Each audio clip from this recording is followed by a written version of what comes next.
Hi, I'm Donovan Hemings. I was nominated for Building Background. I am a basic agricultural science teacher here at Denmark High School. Thank you for the nomination. Thank you, I'm totally surprised. I'm just here to talk a little bit about how I build my background for my content. I like to relate my content to the students' lives, especially. So one of the things I focus on is building relationships with all of my students. Especially, for instance, for this particular livestock unit, I know that some of my students have a background. One of my students, she's from Iraq, and another student's from Spain. The Iraqi student, I know she has a large history with goats back where she's from. So I found this interesting video about, it's called Small Farmers Making a Big Splash in the Dairy Goat Industry. Basically, it just kind of, it's just a guy from a small farm here in America, but it's very relatable because I would imagine a lot of people in Iraq have smaller sized farms with goats.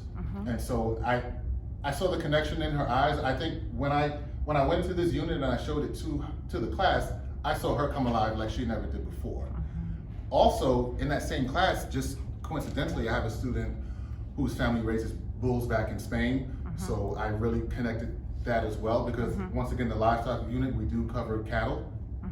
So actually now I can't get them to stop talking about bulls, which is great. And I learned a lot of things from my students as well that I didn't know. And so I do a lot, I use the Nearpod a lot, and I love the Nearpod because I can do so much with it. I really like to add the videos in here. So this is like the inside of the chicken farm, chicken coops, that sort of thing. So the kids really connect to that, and I like to give them visuals. And we have some general terms that we go over. Then after a few terms, I still like to, there's more terms than I realized. I still like to go into like more visuals. So this is kind of like a virtual experience in the back of a dairy farm, see what that looks like. And I feel like one good thing about agriculture and livestock is it's all relatable to our lives in some form or fashion.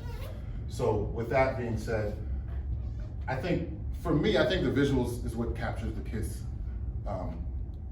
from my perspective. I mean, we can go through terms and, you know, they have to learn the terms, but if they can see it, then it makes a lot more sense. This student right here, he's a 15-year-old student, he does pig farming. He started his own pig farming business. I forgot, I think he's in South Georgia. I found this on pbs.org. And, you know, I teach 14, 15-year-old students, so they see other students doing the work that I'm trying to teach them about learning. I think it makes that connection. So it really helps me building background to prepare my lessons and my assessments as well. Because ultimately, I ask myself, what is it I want them to learn? I want them to learn all the different terminologies about livestock, but I want them to be engaged. And so, me personally, I like to use the videos and put my Nearpods together, and it's a beautiful relationship. Clydesdale horses. I have a lot of horse students in this program. A lot of my students are interested in horses, so I just go with what I feel they connect with because I've been talking to them since August, so I've got to learn a lot about them, and I probably can tell you what a good portion of my students, what animals they like and which ones they don't like. So yeah, and the Nearpods, once again, they really help me just kind of get through the material a lot, and thank you all for nominating me. I appreciate it. Thank you.